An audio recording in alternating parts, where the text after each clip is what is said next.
Hello, my dear friends. Some words of Torah for Parshas Miketz. One of the lingering mysteries in the modern mythology of Superman, you can see a picture of him behind me over here, is the following question. How is it that Lois Lane never figures out that her coworker Clark Kent is really Superman? It boggles the mind that an intelligent woman like Lois would be fooled by a pair of glasses and perhaps maybe a set of clothes and a different hairstyle. She fails to recognize that the man she loves is the same man who works next to her every single day at the Daily Planet. This has been one of the weaknesses of the entire storyline, and many later writers try to come up with different explanations to explain this away. But we might ask this very same question about the biblical story of Yosef and his brothers. Undoubtedly, the brothers must have had very strong memories of their brother, especially because they lived with their father's misery every single day since that fateful day years before when they had sold him into slavery and pretended that Yosef had been killed by a wild animal. Surely they must have thought about Yosef seeing their father in this state of mourning on a daily basis. How could they so easily be fooled and not recognize Yosef? Now, it's certainly possible, as many of the commentaries suggest, that Yosef was wearing a completely different set of clothes, or as Rashi suggests, that he had physically matured over the years. It's also possible that they couldn't possibly fathom how the boy that they had sold to slavery could possibly rise to royalty in Egypt, which had a very strict caste system, which is what is suggested by the Ramban. But still, he's their brother. Would you not expect them to at least look at him with some inkling of recognition, as in, you look familiar, have we met before? Let's also look at a curiosity in the verses. The Torah narrates this initial encounter between Yosef and his brothers from Yosef's perspective. In chapter 42, verse 7, the Torah relates that Vayar Yosef et Echav Vayakireim, that Yosef saw his brothers and he immediately recognized them. And that's why he launched into this ruse of putting on a false persona and speaking with them harshly. But the very next verse, Pasuk Chet, verse 8, states, Vayaker Yosef et Echav Vehem lohi kiruhu, that Yosef recognized his brothers, and they did not recognize him. So why does the Torah state a second time that Yosef recognized his brothers if the previous verse already told us that he recognized his brothers? The Imrei Emes, Rav Avram Mordechai Alter from Gur, suggests that the second time it says that Yosef recognized his brothers is not his realization that they were his brothers, but it's a deeper kind of recognition, where he saw them in a new light and with a more generous spirit. We know that when Yosef was a lad, he looked upon his brothers with some level of condescension and contempt. The Torah records that Vayave Yosef et dibatam ra'a el avihem, that Yosef would routinely tattletale on his brothers to their father, accusing them of behaving badly. In particular, Rashi, quoting the Medrash, tells us that Yosef accused his brothers of three things. Number one, he accused them of compromising on dietary laws by not being careful in the way that they slaughtered animals. Number two, he accused them of disparaging their half-brothers who were born from Bilhah and Zilpah and not speaking about them in a respectful way. And number three, he accused his brothers of having loose interactions with women. Quite often, when we grow up in the same house with people, we over-accentuate their flaws. We don't see them the same way that others do, be it out of jealousy, familiarity, or whatever other reason that makes us see our siblings or our children or our parents in a lesser light. But once we leave the family home and venture out into the world, we begin to realize that what we thought were high crimes committed by our siblings pale in comparison to the cruelty of the outside world.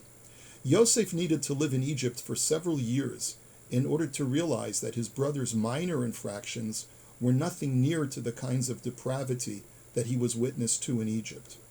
To Yosef's criticisms of his brothers for their laxity in dietary laws, he was shown how the Egyptians ate all kinds of vermin and reptiles.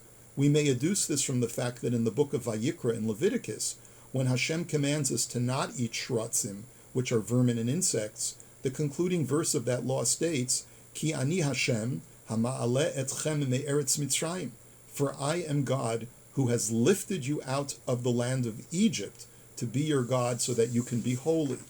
It certainly stems from that concluding verse that the Egyptians were engaged in the very activity that the Torah prohibits, that of eating shratzim. It would be like criticizing your fellow Jew for eating unhealthy foods like gribbinus and kishka, and then being transported to Wuhan, China, where you see people eating bats and all other kinds of disgusting creatures. To the accusation that Yosef's brothers deprecated their siblings based on their lineage, Yosef was transported to a true caste society where a slave was treated as chattel and was horribly abused. To the accusation that Yosef's brothers spoke loosely with women, Yosef was shown the truly licentious nature of Egyptian society, starting with Potiphar's wife. In sum, Yosef's life's experiences outside the home disabused him of his negative view of his brothers and made him realize that they were really good people, despite what they had done to him. This is what is meant by the second time when the Torah says that Yosef recognized his brothers. And while at the same time that Yosef saw his brothers in a more generous light, he realized that they still did not view him in a more generous light. Yosef had advanced and matured in his attitudes towards family, but his brothers had not. They hadn't taken the time to introspect about what they did, and that perhaps they had judged Yosef unfairly. And so when the Torah says that Yosef's brothers didn't recognize him, we may never know why they failed to physically detect him as their brother, but we can at least understand that the Torah's main message is not one of physical recognition, but rather of recognizing the value of Yosef as a true brother. Yosef lived his life outside the home. They had always stayed at home. They had not advanced in the same way that Yosef had. It was because Yosef saw that they did not recognize him that he felt it was necessary to continue the ruse, in the hopes that their frightening and harrowing experiences in Egypt would force them to rehabilitate their views, just like his Egyptian experiences had rehabilitated his view of his brothers. By falsely accusing them of high crimes, perhaps they would come to the realization that Yosef's crime of criticizing them to their father paled in comparison to the truly false accusations and frightening accusations of a foreign Egyptian ruler. This verse, that Yosef recognized his brothers but they did not recognize him, is really one of the most tragic verses in the entire Torah. It's because this verse plays itself out in real time all the time, whenever a Jew looks upon another Jew and doesn't recognize his true value. This lack of recognition may be because he or she dresses differently, because they don't live their life in the way that we would expect them to, or because they don't speak with the same haimisha inflection or vocabulary, or any other pikiyun or idiosyncratic difference that makes one Jew perceive his brother or sister as the other. We've been living under lockdown for quite some time. We've been living in close quarters and proximity with our loved ones. Invariably, someone we love will occasionally do something that grates on our nerves. But we have to remember that when we live with people, we sometimes focus excessively on their flaws and don't notice the true greatness within them that others can see. It's important from time to time to remember how Yosef learned this lesson of recognizing his brothers. He had to go through some very painful tribulations before being able to recognize their greatness. It took the brothers even longer to recognize Yosef's greatness, but in the end, the reason why they reconciled is because they finally could see the greatness and goodness that was inherent in the other. We've also noticed that in the Jewish community, over the course of these last several months of the pandemic, there have been different approaches to COVID-19. Some of us have treated things very lightly and perhaps even disregarded the law without taking the proper precautions, and others have been meticulously careful and extremely law-abiding. This has created some level of resentment within the Jewish community of Jew versus Jew.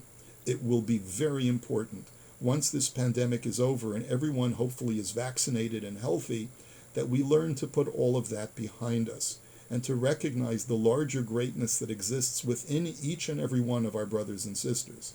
Let us hope that as we emerge from Hanukkah, our eyes are duly illuminated to appreciate each other in a new light. May we merit an even greater illumination in the days ahead, which should bring us to the ultimate redemption. May we see it. B'mheira b'yameinu. Amen.